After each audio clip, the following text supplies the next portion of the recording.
What's up, fight fans? This is Kurt DeVille with Counterpunch Boxing News, and I have some new news concerning Bob Arum. Bob Arum states that Anthony Joshua is not an elite fighter. And this is what he says. He says, first of all, there won't be an Anthony Joshua after June when he fights Pulev, and I mean that seriously. Andy Ruiz is an okay fighter. He doesn't compare with Pulev, who is bigger, stronger, and mobile, and will be in shape. Andy Ruiz wasn't in shape for the first fight with Joshua, and no less for the second fight for Joshua. As far as Joshua's concerned, the only people that think Joshua is an elite heavyweight are the Brits. He says he isn't. Andy Ruiz is a good heavyweight, but he's not a top-tier fighter. Any fighter that gets knocked out by Andy Ruiz is not an elite fighter, despite what Eddie Hearn keeps mouthing on about. So I think Pulev is going to beat Joshua. Then maybe we can start talking about Dillian Whyte, which he thinks is better than Anthony Joshua. Not if Anthony Joshua loses to Kubrat. It won't. Said Arum, when asked if a fight between Fury and Joshua will still make money, even if AJ loses to Pulev. I'm telling you, that's going to happen. He says, people need to talk more about Dillian Whyte than Anthony Joshua because Dillian Whyte's a better heavyweight. Now, that's a lot to ingest, all right? But let's start at the beginning.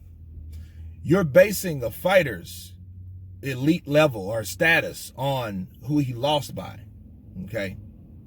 Well, the problem with this is the biasness is just obvious. If you knew the history. Now, if you were just listening to some old man that just was talking and, just knew boxing, and he was just talking about his opinion, his honest opinion about fighters, which Bob Arum is an older guy, and I don't think he really gives a shit, but he's human like all of us. He talks about Andy Ruiz. At first, he talks about Andy Ruiz because he used to have Andy. And when Andy lost to Joseph Parker for that WBO strap, he threw him down through the wayside. He just threw him down. He didn't put him in any. He couldn't even get fights. It was so bad that Andy Ruiz was like in the part where he was about to get kicked out, evicted, and all this stuff because he couldn't get a fight. Because Bob Arum stopped believing in him, and he stopped promoting him, basically. He just forgot about him. A lot of people do that. Agents do that to talent, so I can relate to that. If you're not booking or you're not winning, right, they're not going to deal with you. But in Andy's case, it was a split decision loss. It wasn't like a loss where he got beat bad and like Joshua beat him on the second fight. It wasn't like that. You know what I mean? It was, okay, Parker beats you by split decision, then you forget about Andy Ruiz. Andy Ruiz pays himself out of his contract, goes broke in the process, gets with Al Heyman, right? Al Heyman gets him a few fights, right? At least he's not evicted. Then Andy Ruiz begs Eddie Hearn for a fight with Anthony Joshua because Jarrell Miller failed a drug test seriously, right? He beats Anthony Joshua. Then the first thing Bob Arum says is what? And it was not the real Anthony Joshua. Then Joshua beats him by unanimous decision. Now Anthony Joshua is not an elite fighter, and Dillian Whyte is better than Anthony Joshua. So maybe we can start talking about that. Now, this is what I do want to counterpunch, people.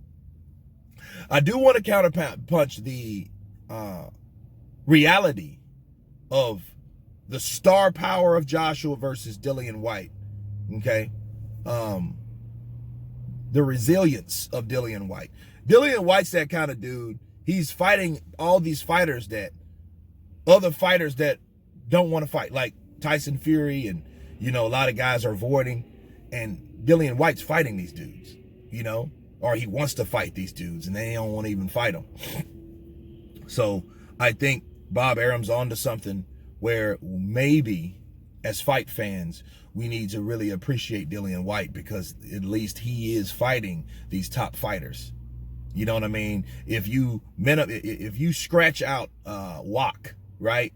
All the fighters he fought before that were good fighters, okay? Known fighters, fighters with a name, ex-champs, right? He was fighting these dudes, and he wanted to fight another ex-champ with Andy Ruiz, right? But Ruiz didn't want to do that. He didn't want to do that. You know, I don't think he wanted to risk another tough fight. You know, I think he wanted to go home and, you know, and do what he wanted to do over on his side of the street. But he didn't want none of Dillian White. Deontay Wilder, he didn't want none of Dillian White. You can say, well, what he'll do to Dillian White, you got to fight him to show us. I'm all about show me. So he does have that, because I think he does get overshadowed by Anthony Joshua at times, especially in this country. Yes, people love to see him fight. He's that rude Brit. He's that representation of that guy that don't give a shit. I get it. But people do swarm. They do attract and gravitate towards Joshua, you know, because of the persona and the endorsements and the personality and stuff like that. Help an old lady cross the street, you know, talk to a group of kids at a school. He'll do that type of stuff. Dillian White's not that kind of guy. Maybe that's the reason why, I don't know. Maybe that's why Anthony Joshua's better than Deontay Wilder, but Wilder's resume speaks for itself. Okay, so that has a lot to do with it. But so Bob Arum has a point right there. He's trying to promote Dillian White. Fine, promote Dillian White, you know, because if you want to do anything, bring him over here. But I know the reason why he's cutting down Joshua, because he's cutting down Ruiz. It's not really Joshua that he's after. It's Ruiz, because Bob Arum's bitter, because he knew he could have had damn near an undisputed heavyweight champion of the world, first of his kind, because he was Mexican-American. And I know he's pissed off about that. I should have kept the fat bastard on my stable. Damn it. You know what I mean? Because you go from that wasn't the real Anthony Joshua, then Joshua takes the belts back, beats Andy Ruiz. Now Andy Ruiz is just below, you know, under the house. He ain't even, you know, he's not a top fighter. Well, the problem is, here's the problem with people talking about who is not what they are and what they aren't, is that, first of all, the guy that he's saying is a top fighter, which is Tyson Fury, is his regard. Of course, that's his fighter, right? Fury hasn't fought anyone besides Deontay Wilder, which is an atrocious boxer, right? He hasn't fought anyone else. Dillian White, Andy Ruiz, Luis Ortiz, you know what I mean? And these are from different, you know, stables, right? Andy Ruiz and Ortiz are from different stables, but he hasn't fought Dillian White. He sparred with him, and I heard Dillian White was giving him the business. We forget about that, people. But anyway, anyone,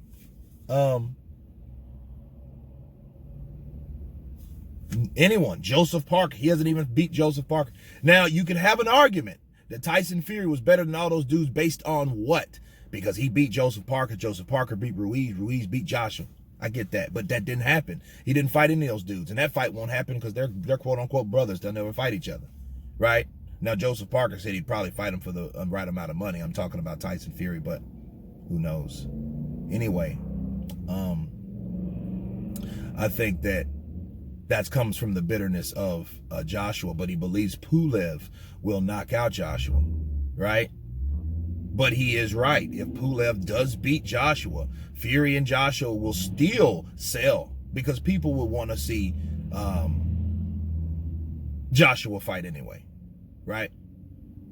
Because everybody loves a comeback story. They want to see what he'll do again.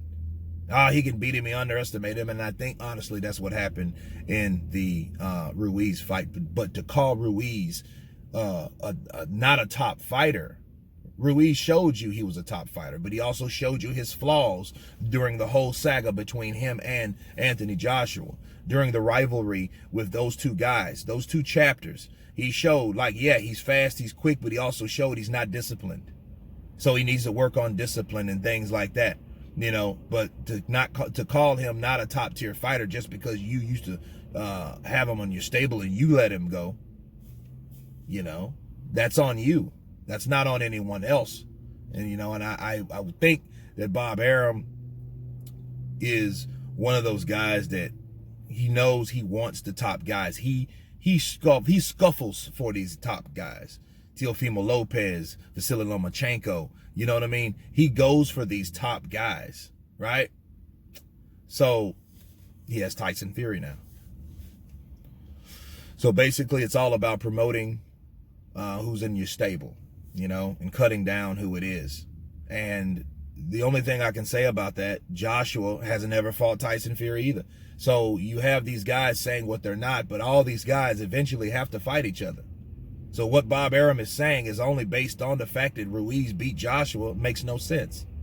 It makes no sense at all, you know, because Joshua got his belts back then, but he's not an elite fighter. But guess what? He was. That's why Bob Arum, he was the Bob Arum in Bob Arum's opinion, because he was saying how that wasn't Anthony Joshua in the ring, because he knew Anthony Joshua was better than that. So Anthony Joshua proved to the world and all the haters and all everybody else that he could beat Andy Ruiz. Now he beats Andy Ruiz, so what people do is they make Andy Ruiz a lower standard and a lower tier of fighter, and then call Anthony Joshua under a top fighter, right? So that bumps Joshua down because they bumped Ruiz down. That's the strategy here, but it's all based off of bitterness, you know, regret. That's what it is. Bitterness and regret. He regrets leaving Ruiz, but if Ruiz wouldn't have left Bob Arum, we would still be looking at some bullshit right now. You know what I mean? We would probably saw probably Anthony Joshua, Michael Hunter, or something like that. We probably would have saw a fight like that. And Joshua probably more likely would have knocked out Michael Hunter.